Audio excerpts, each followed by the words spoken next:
আসসালামু আলাইকুম। আজ বুধবার 29 এপ্রিল 2026। স্বাগত প্রবাসী সিটি সৌদি বুলেটিনে। সাথে আছে আমি শরীফুল ইসলাম। শুরুতেই থাকছে শিরোনাম। সৌদি পুলিশকে বোকা বানিয়ে মক্কায় ঢোকার চেষ্টা, 6 পাকিস্তানি আটক। কর্মীদের সুখবর দিল সৌদি, হজের সবেতন ছুটি মিলবে 10 থেকে 15 দিন। সৌদি যুবরাজকে তারেক রহমানের চিঠি, বাংলাদেশ সফরের আমন্ত্রণ। সৌদি পৌঁছেছেন 38,000-এর বেশি হজযাত্রী, আরও একজনের মৃত্যু। ওপেক থেকে বেড়ে যাওয়ার ঘোষণা, আমিরাতের দ্বন্দ্ব বাড়বে সৌদির সঙ্গে। দর্শক দেখছিলেন শিরোনাম, এবারে পুরো খবর। প্রবাসীদের জন্য নির্মাণ হচ্ছে দেশের প্রথম স্মার্ট সিটি, যেখানে থাকছে স্কুল, মসজিদ, হাসপাতাল, সুইমিং পুল, হেলিপ্যাড, পাঠাগার, জিম, সুপারমার্কেট, শিশু পার্ক সহ সকল নাগরিক সুবিধা।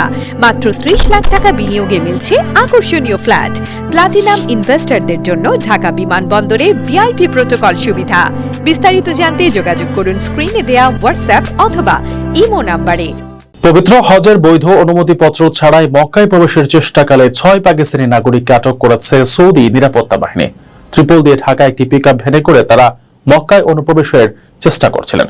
আসন্ন হজ মৌসুম নির্বিঘ্ন করতে হজ বিধিমালা লঙ্ঘনকারীদের বিরুদ্ধে এবার কঠোর শাস্তিমূলক ব্যবস্থা নেওয়ার হুঁশিয়ারি দিয়েছে সৌদি কর্তৃপক্ষ। সৌদিতে চালাকি করে ধরা খেলেন 6 পাকিস্তানি। পবিত্র হজ পালনের কোনো বৈধ অনুমতিপত্র বা পারমিট ছাড়াই তারা মক্কায় প্রবেশের চেষ্টা করছিলেন, তবে শেষ রক্ষা হয়নি। হজ নিরাপত্তা বাহিনীর তল্লাশিতে ধরা পড়তে হয়েছে তাদের। মঙ্গলবার এই আটকের ঘটনা ঘটে। নিয়ম লঙ্ঘন করে ওই 5 যাত্রীকে লুকিয়ে মক্কায় নিয়ে যাওয়ার অপরাধে গাড়ি চালককেও গ্রেফতার করা হয়েছে। তিনি একজন পাকিস্তানি নাগরিক। জানা গেছে ওই চালক তার পিকআপ ভ্যানের পেছনে ত্রিপল দিয়ে ঢেকে নিজ দেশের 5 নাগরিককে মক্কায় পার করে দেওয়ার ফোন দিয়ে রেখেছিলেন, কিন্তু নিরাপত্তা বাহিনীর কড়া নজরদারি এড়িয়ে তারা মক্কায় ঢুকতে পারেননি। অনুপ্রবেশের দায়ে তাদের আটক করে প্রয়োজনীয় আইনি ব্যবস্থা নেওয়া হয়েছে। পরে অভিযুক্তদের পাবলিক প্রসিকিউশনের কাছে হস্তান্তর করে পুলিশ। এই ঘটনার পর সৌদি আরবের জননিরাপত্তা বিভাগ থেকে কড়া সতর্কতা জারি করা হয়েছে। আসন্ন 2026 সালের হজ মৌসুম নির্বিঘ্ন করতে সব ধরনের নিয়মকানুন ও নির্দেশিকা কঠোরভাবে মেনে চলার জন্য সবার প্রতি আহ্বান জানিয়েছে কর্তৃপক্ষ। হুঁশিয়ারি দিয়ে বলা হয়েছে, হজ বিধিমালা লঙ্ঘনকারীদের বিরুদ্ধে এবার কঠোর শাস্তিমূলক ব্যবস্থা নেওয়া হবে। পবিত্র হজ পালনের সুবিধার্থে সবেতন ছুটির নতুন নিয়ম ঘোষণা করেছে দেশটির মানব সম্পদ মন্ত্রণালয়। নিয়ম অনুযায়ী টানা 2 বছর চাকরি করলে একজন কর্মী 10 থেকে 15 দিনের সবেতন ছুটি পাবেন। তবে পুরো কর্মজীবনে কেবল একবারই এই সুযোগ মিলবে এবং এর মধ্যেই ঈদুল আজহার সরকারি ছুটিও অন্তর্ভুক্ত থাকবে। অবশ্য প্রতিষ্ঠানের সার্বিক কাজের চাপ বিবেচনা করে প্রতি বছর কতজনকে হজের ছুটি দেওয়া হবে চূড়ান্ত সিদ্ধান্ত নেবেন নিয়োগকর্তা। সৌদি আরবে কর্মরত চাকরিজীবীদের পবিত্র হজ পালনের সুবিধার্থে সবেতন ছুটির নির্দিষ্ট নিয়মকানুন জানিয়েছে দেশটির মানব সম্পদ ও সামাজিক উন্নয়ন মন্ত্রণালয়। মঙ্গলবার প্রকাশিত এক ঘোষণায় মন্ত্রণালয় জানিয়েছে, কোনো কর্মী তার বর্তমান কর্মস্থলে টানা 2 বছর চাকরি সম্পন্ন করলে তিনি হজ পালনের জন্য 10 থেকে 15 দিনের সবেতন ছুটি পাওয়ার যোগ্য বলে বিবেচিত হবেন। এ ছুটির মেয়াদের মধ্যেই ঈদুল আজহার সরকারি ছুটিও অন্তর্ভুক্ত থাকবে।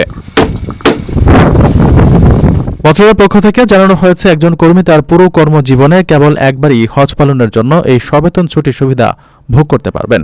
অর্থাৎ যারা আগে কখনো হজ পালন করেননি, মূলত তাদের জন্যই এই সুযোগ রাখা হয়েছে। তবে কোনো প্রতিষ্ঠান থেকে এই সময় বা প্রতি বছর কতজন কর্মীকে হজের জন্য এই ছুটি দেওয়া হবে সে সিদ্ধান্ত নেওয়ার পূর্ণ অধিকার নিয়োগকর্তার হাতে থাকবে। প্রতিষ্ঠানের কাজের চাপ ও সার্বিক প্রয়োজনীয়তা বিবেচনা করে মালিকপক্ষ বা নিয়োগকর্তা এই ছুটির বিষয়টি চূড়ান্ত করবেন। আপনার স্বপ্নগুলো আকাশ ছুবে প্রবাসীর হেলিকপ্টারের মাধ্যমে। বিয়ে, জন্মদিন অথবা যে কোনো বিশেষ প্রয়োজনে হেলিকপ্টার ভাড়া করতে যোগাযোগ করুন স্ক্রিনে দেওয়া নাম্বারে। প্রবাসীর হেলিকপ্টার, নিরাপদ ও সাশ্রয়ী বাহনের বিশ্বস্ত নাম। মধ্যপ্রাচ্যের বর্তমান সংকটময় পরিস্থিতিতে সৌদি আরবের প্রতি পূর্ণ সমর্থন ও সংহতি জানিয়েছেন প্রধানমন্ত্রী তারেক রহমান। সৌদি যুবরাজ মোহাম্মদ বিন সালমানের কাছে পাঠানো এক বিশেষ চিঠিতে তিনি এই বার্তা দেন। সোমবার রিয়াদে সৌদি উপপররাষ্ট্রমন্ত্রীর কাছে চিঠিটি হস্তান্তর করেন প্রধানমন্ত্রীর পররাষ্ট্র বিষয়ক উপদেষ্টা। চিঠিতে সৌদি বাদশা ও যুবরাজকে বাংলাদেশ সফরের আমন্ত্রণ জানানো হয়েছে। এবার সৌদি আরবের যুবরাজ মোহাম্মদ বিন সালমানকে চিঠি লিখেছেন প্রধানমন্ত্রী তারেক রহমান। সোমবার সরকার প্রধানের এই চিঠি সৌদি আরবের উপপররাষ্ট্রমন্ত্রী ওয়ালিদ আব্দুল করিম আল খুরাজির কাছে হস্তান্তর করেছেন প্রধানমন্ত্রীর পররাষ্ট্র বিষয়ক উপদেষ্টা হুমায়ুন কবির। পররাষ্ট্র মন্ত্রণালয়ের সংবাদ বিজ্ঞপ্তিতে বলা হয়েছে, রিয়াদে উপপররাষ্ট্রমন্ত্রী খুরাজির সঙ্গে সাক্ষাতে উপদেষ্টা হুমায়ুন কবির সৌদি যুবরাজ মোহাম্মদ বিন সালমানের উদ্দেশ্যে পাঠানো বাংলাদেশের প্রধানমন্ত্রীর সংহতির বার্তা হস্তান্তর করেন। উপদেষ্টা হুমায়ুন সৌদি আরবের উপপররাষ্ট্রমন্ত্রীকে বলেন, মধ্যপ্রাচ্যের এই সংকটময় সময়ে বাংলাদেশের সরকার ও জনগণ সৌদি আরবের পাশে রয়েছে। যুক্তরাষ্ট্র ইসরায়েলের হামলার পাল্টায় ইরান উপসাগরীয় দেশগুলোতে পাল্টা হামলা চালিয়েছে। বিষয়টি নিয়ে মধ্যপ্রাচ্যের দেশগুলোর প্রতি সংহতি জানিয়ে রাষ্ট্রপ্রধানের কাছে বিশেষ দূতের মাধ্যমে চিঠি পাঠাচ্ছেন প্রধানমন্ত্রী তারেক রহমান। সৌদি আরবের আগে কাতার, সংযুক্ত আরব আমিরাত এবং ওমানের সরকার প্রধানের কাছে গেছিল তার চিঠি। একই সঙ্গে সৌদি আরবের বাদশা এবং যুবরাজকে তাদের সুবিধাজনক সময়ে বাংলাদেশ সফরের জন্য প্রধানমন্ত্রীর আমন্ত্রণ পৌঁছে দেন।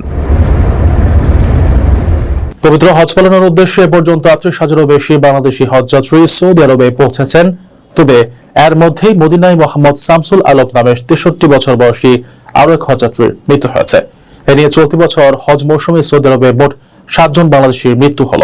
চাঁদ দেখা সাপেক্ষে আগামী ২৬ মে পবিত্র হজ অনুষ্ঠিত হওয়ার কথা রয়েছে। চলমান হজ মৌসুমে সৌদি আরবে পৌঁছেছেন মোট ৩৮,২০৭ জন বাংলাদেশি হজযাত্রী। বুধবার ২৯ এপ্রিল ধর্ম মন্ত্রণালয়ের হজ বুলেটিনে জানানো হয়, এখন পর্যন্ত ৯৫টি ফ্লাইটে তারা সেখানে পৌঁছায়। এর মধ্যে সরকারি ব্যবস্থাপনায় ৩,৬৯৯ জন এবং বেসরকারি ব্যবস্থাপনায় ৩৪,৫০৮ জন যাত্রী রয়েছেন। এদিকে পবিত্র মদিনায় মোহাম্মদ শামসুল আলম নামে আরও এক হজযাত্রীর মৃত্যু হয়েছে। রংপুরের কোতোয়ালি নিবাসী এই ব্যক্তি চলতি বছরের সরকারি ব্যবস্থাপনায় মারা যাওয়া প্রথম হজযাত্রী। এ নিয়ে এখন পর্যন্ত মোট ৭ জন বাংলাদেশি হজযাত্রী সৌদি আরবে প্রাণ হারালেন, যাদের মধ্যে ৫ জন মক্কায় এবং ২ জন মদিনায় মারা গেছেন। মৃতদের সবাই পুরুষ। উল্লেখ্য, ১৮ এপ্রিল হজ ফ্লাইট শুরু হয়েছে এবং চলবে ৩১ মে পর্যন্ত। চাঁদ দেখা সাপেক্ষে আগামী ২৬ মে পবিত্র হজ অনুষ্ঠিত হওয়ার কথা রয়েছে। এরপর ৩০ মে থেকে ফিরতি ফ্লাইট শুরু হয়ে ৩০ জুনের মধ্যে শেষ হবে। বর্তমানে বিমান বাংলাদেশ, সৌদি এয়ারলাইন্স ও ফ্লাইনাস এয়ারলাইন্সের মাধ্যমে হজযাত্রীদের পরিবহন কার্যক্রম পরিচালিত হচ্ছে। প্রবাসীদের জন্য নির্মাণ হচ্ছে দেশের প্রথম স্মার্ট সিটি, যেখানে থাকছে স্কুল, মসজিদ, হাসপাতাল, সুইমিং পুল, হেলিপ্যাড, পাঠাগার, জিম, সুপারমার্কেট, শিশু পার্ক সহ সকল নাগরিক সুবিধা। মাত্র ৩০ লাখ টাকা বিনিয়োগে মিলছে আকর্ষণীয় ফ্ল্যাট। প্লাটিনাম ইনভেস্টরদের জন্য ঢাকা বিমানবন্দরে ভিআইপি প্রোটোকল সুবিধা। বিস্তারিত জানতে যোগাযোগ করুন স্ক্রিনে দেয়া হোয়াটসঅ্যাপ অথবা ইমো নাম্বারে। তেল উৎপাদনকারী দেশগুলোর জোট অপেক থেকে বেরিয়ে যাওয়ার আনুষ্ঠানিক ঘোষণা দিয়েছে সংযুক্ত আরব আমিরাত। দীর্ঘদিন ধরে তেল উৎপাদনের কোটা নিয়ে অসন্তোষ জেরেই ১৯৬৭ সাল থেকে সদস্য থাকা দেশটি এই সিদ্ধান্ত নিয়েছে। বিশ্লেষকরা বলছেন, এই ঘোষণার মধ্য দিয়ে সৌদি আরবের সঙ্গে আমিরাতের দূরত্ব এবং দ্বন্দ্ব আরও স্পষ্ট হল। পেট্রোলিয়াম উৎপাদনকারী দেশগুলোর জোট ওপেক ছাড়ার ঘোষণা দিয়েছে সংযুক্ত আরব আমিরাত। দেশটি ১৯৬৭ সাল থেকে ওপেকের সদস্য ছিল। মঙ্গলবার আনুষ্ঠানিকভাবে আমিরাত ওপেক থেকে বেরিয়ে যাওয়ার সিদ্ধান্ত নেয়। সংবাদ মাধ্যমগুলো জানিয়েছে, এই সিদ্ধান্তের মাধ্যমে সৌদির সঙ্গে আমিরাতের বিভেদ আরও গভীর হল। তবে হরমুজ প্রণালী বন্ধ থাকা উপসাগরীয় আরব দেশগুলো হয়তো এ মুহূর্তে এ নিয়ে খুব বেশি ভাবছে না। তারা এখন যুক্তরাষ্ট্র ইরানের মধ্যকার আলোচনার দিকেই চেয়ে আছে। আমিরাত দীর্ঘদিন ধরে অভিযোগ করে আসছে, ওপেক জোট তাদের জন্য তেল উৎপাদনের যে কোটা নির্ধারণ করে রেখেছিল সেটি তাদের আয়ত্তে বাধাগ্রস্ত করছিল।